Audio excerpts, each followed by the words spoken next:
Olá, bem-vindos ao Agroband, que hoje fala sobre a vacinação contra a febre aftosa. Vamos saber como está a situação do continente sul-americano, que há 3 anos não registra a ocorrência da doença. Raiva e outras zoonoses, as ações de combate às doenças que passam dos animais para os humanos. Porto Alegre está em alerta após a morte de um cavalo por raiva no final de março. Menos CO2 mais B20. Entramos em uma das usinas que fazem do Rio Grande do Sul o maior produtor de biodiesel do Brasil. E tem ainda a previsão do tempo para a semana que começa. Fique com a gente, eu sou Lizemara Prates e o Agroband está no ar.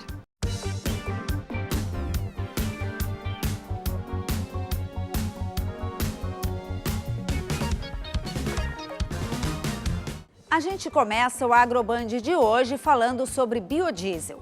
As 40 cidades brasileiras com mais de 500 mil habitantes podem diminuir em até 70% as emissões de gás carbônico se abastecerem a frota urbana de ônibus com mistura de 20% de biodiesel no diesel fóssil.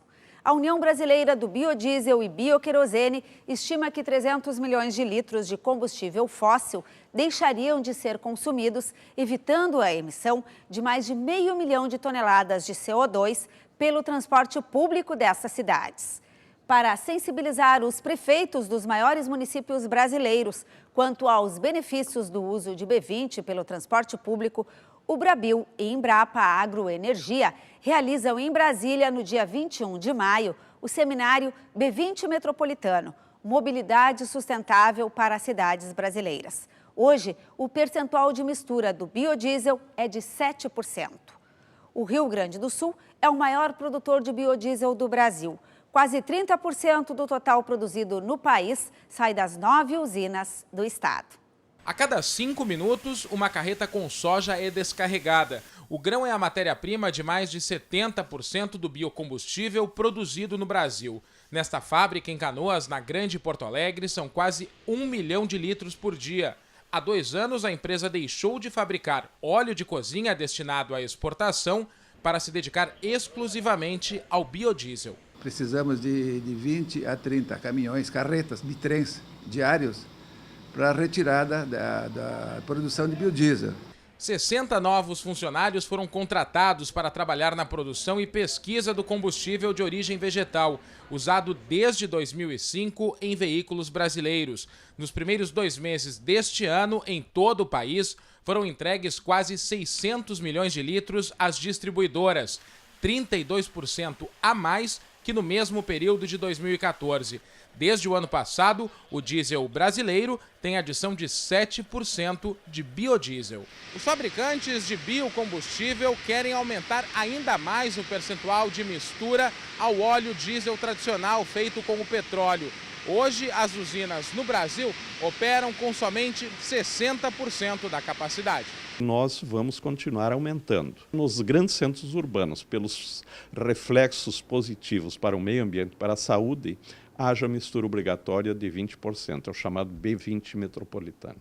Aumentar o volume do biocombustível não tem impacto no preço do litro e, segundo este engenheiro mecânico, não afeta o desempenho dos motores dos veículos. Eu posso usar 100% de biodiesel no motor, sem prejudicar funcionamento, sem prejudicar o consumo de uma forma que seja percebida. Marina não dirige, mas está preocupada com o meio ambiente. Ela guarda o óleo de cozinha usado e entrega em postos de coleta. O que iria poluir rios e lagos é usado para produzir 1% do biocombustível no país. Dá um trabalhinho, mas nada que não compense depois também. Às vezes eu esqueço, fica um tempão na geladeira, mas eu sei que é melhor do que jogar na pia.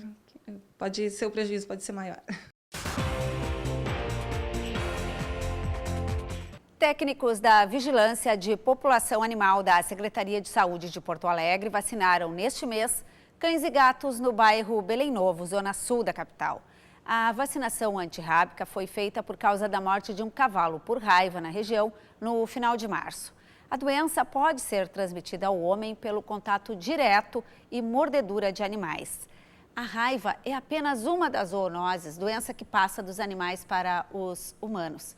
Toxoplasmose, leishmaniose e mormo também estão nesta lista.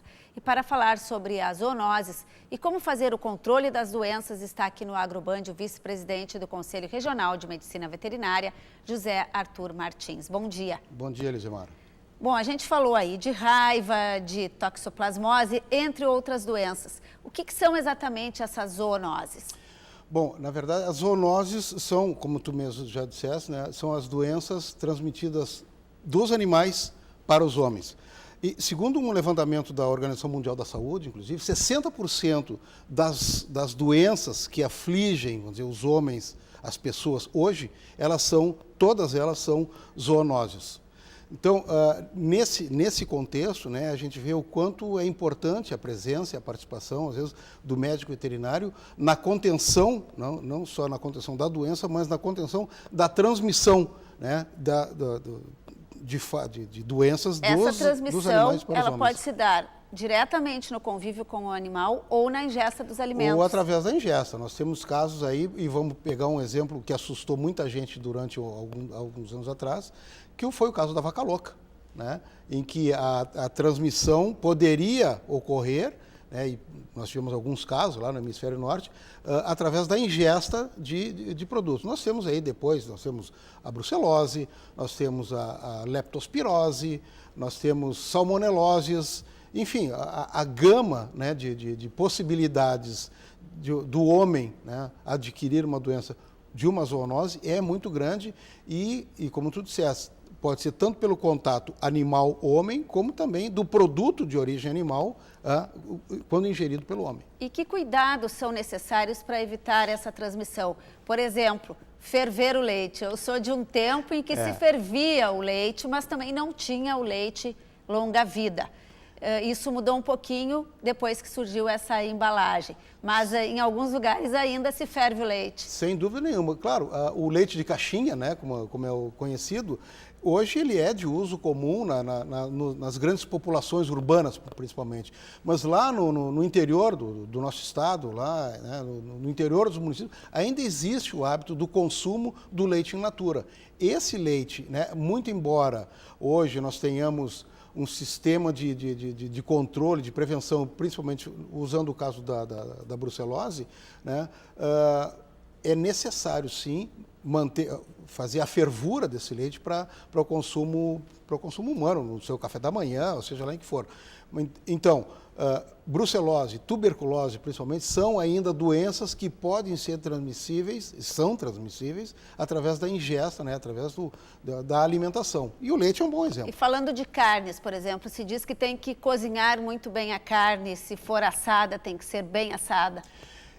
Às vezes vai contra o churrasco de alguns, né? Mas sem dúvida nenhuma, a boa cocção da carne ela é fundamental para o combate, por exemplo, de uma cisticercose, né? De uma hidatidose e, enfim, uma série de outras doenças que podem ser, como a gente falou antes, não é o animal que está transmitindo, mas sim o produto de origem animal que está sendo consumido pelo homem.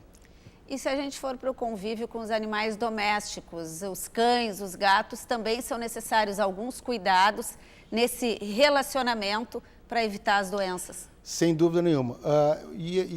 O fato que tu citaste agora um pouco na questão da raiva, desse bloqueio de raiva ocorrido, né, na zona sul de Porto Alegre, né, é um fenômeno que ele é bastante fácil de acontecer hoje, na medida em que o cão, não só o cão, como o gato, eles passaram a ser membros da nossa sociedade, eles fazem parte da nossa casa, né? Então, sim necessário, extremamente necessário, um rígido controle de vacinações, né, de vermífugos, para que não haja a possibilidade, né, de transmissão de uma doença dessa, e que é bastante perigosa, a gente falando no caso da raiva, né, essa transmissão do animal para o homem. Se a gente pudesse resumir, as recomendações, então, são de um cuidado muito grande com os alimentos que são consumidos e no contato com os animais, no contato direto. Sem dúvida. O consumo, né, o consumo de alimentos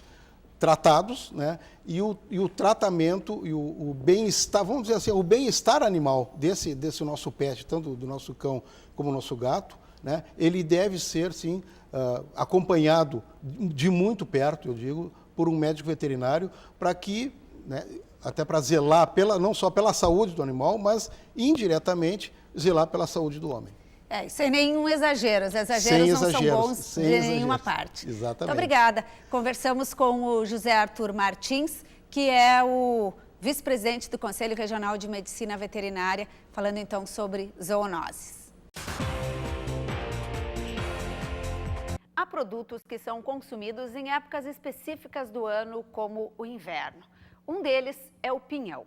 Pesquisadores da Embrapa conseguiram desenvolver plantas menores que podem facilitar a colheita e aumentar a oferta ao longo do ano. Utilizando brotos extraídos da copa de árvores de araucária adultas, mudas enxertadas geram árvores mais baixas.